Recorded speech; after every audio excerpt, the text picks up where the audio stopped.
છો? આજે અમે રાધિકા મંડળની બહેનો ભેગા થઈને ચા નાસ્તાની પાર્ટી કરી છે નવા વર્ષની.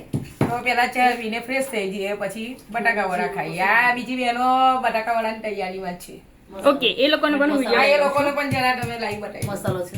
લીલાબેન, તમે શું કરો છો? કયા મસાલો? મેં છે ને લીંબુની ચટણી મિક્સ કરું છું, લીંબુની કરું છું.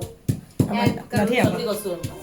ટીનીબેન ને રેખાબેન, તમે બે શું કરો છો? હું આ બટાકા વાળાનો માવો બનાવું છું. બટાકા વાળાનો પ્રોગ્રામ છે ને, બીજી હું આ બટાકા વાળાનો માવો બનાવું છું. ગરમ માવો થઈ ગયો છે, થોડો મસાલો ખાઈ અંદર નાખવાનો બાકી છે. એ બટાકાનો માવો તમે કેવી રીતે બનાવો છો? મને કઈ આ તો આવડતું રેસીપી નથી નહીં એટલે હું પૂછવાની શીખું બધી છું. તારે. રેસીપી હું પૂછે છે આ તો. બસ બસ બસ કેવી રીતે ચાલો, કેવી રીતે બનાવો છો તમે? બસ આ ધાણા નાખીએ છીએ. આ બટાકા બાફીને માવો તૈયાર કરી દીધો છે. મસાલો બધો મિક્સ કરી દીધો છે. હવે ખીરું ચણા લોટનો બનાવવાનું બાકી છે, હા. એટલે ખીરું થઈ જાય પછી અમે બટાકા વાળા ઉતારવાની તૈયારી કરશું હવે. હા, અને આ જ્યોતિબેન આપણા છે લીલા ધાણા. આ છાશ લેવા છે, ત્યાં છાશ કઢી બનાવીશું.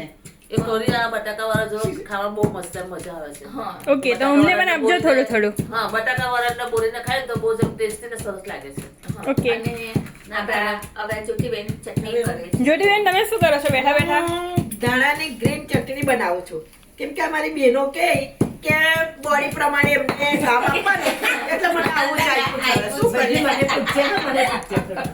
એટલે આ મારી બહેનો રાધિકા મંડળની મને એવું કહે કે તમારી બોડી પ્રમાણે તમારે કામ કરવું જોઈએ. હા, બરાબર મને છે. આવું આપ્યું છે કામ. ઓકે. મારા પ્રમાણેનું એટલે સરસ, કસર ચાલો. પણ થાય અને હા. ચટણી પણ સુંદર. એમ ચટણી બી બની જાય. એને ઉદ્દેશ પણ ના કરો. તમે શું કરો છો સવિતાબેન? હું સુટા બેઠી બેઠી જોઉં એ છું આ બધાને લોકોને. ઓકે. વડીલ છું, હા. વડીલ છું. તમે બધાને સજેશન આપો છો? ઓય, ગરમ મસાલો છે ને? હા, છે, છે. ચાલો, હવે હર્ષાબેન, તમે શું કરો છો ઉભા ઉભા? હું આ નિર્મળાબેનના ઘરે નવા વર્ષની જે પાર્ટી કરે છે ને એમાં જે બટાકા વડાનું ને એનું આયોજન કરેલું છે તો હું ઓબ્ઝર્વેશન કરું છું અચ્છા. કે કઈ વસ્તુ અંદર રહી ના જાય એટલે હું ધ્યાન રાખું છું કે આ બધી બહેનો શું કરે છે એવું બહુ જોઉં છું. આ નિર્મળાબેન ચા બનાવે છે એટલે ચા માટે ઊભી છું કે કેવી રીતે ચા બનાવે છે કે ભૂલી જાય તો એમને મારે યાદ દેવડાવવું. ઓકે, હા, બસ ચાખાનમાં છે ને એ ગરમ મસાલો. ચાખાન મસાલો બધો. એટલે કોન્ટ્રાક્ટ તમારો લીધો છે? હા, અમારો કોન્ટ્રાક્ટ લીધેલો છે. ગઈકાલે મારા ઘરે પાર્ટી હતી નવા વર્ષની. ગઈકાલે અમે પાવભાજી ને પુલાવનો પ્રોગ્રામ કર્યો હતો. પરમ દિવસે છે તો કાશ્મીરી પુલાવ ને રાયતું ને પૂરી ને રસ ને એનો પ્રોગ્રામ રાખ્યો હતો આશ્રયમાં. ઓકે. ગઈકાલે ગરમ મસાલો લઈ. શિવકૃપાની અંદર છે તો અમારા તરફથી પાવભાજીનો ને એનો પ્રોગ્રામ હતો. આજે અહીંયા નિર્મળાબેનનો છે. ઓકે. એ તો હવે પતી ગયો. હા, ટીનીબેન શું કરો છો તમે? ટીનીબેન નહોતા આવ્યા અમારા ઘરે મારો જ્યારે રસ બાકી રાખ્યું છે ત્યારે. એમના ઘરનો. ઓકે, સા માર્કેટમાં જઈને લઈ આવજો.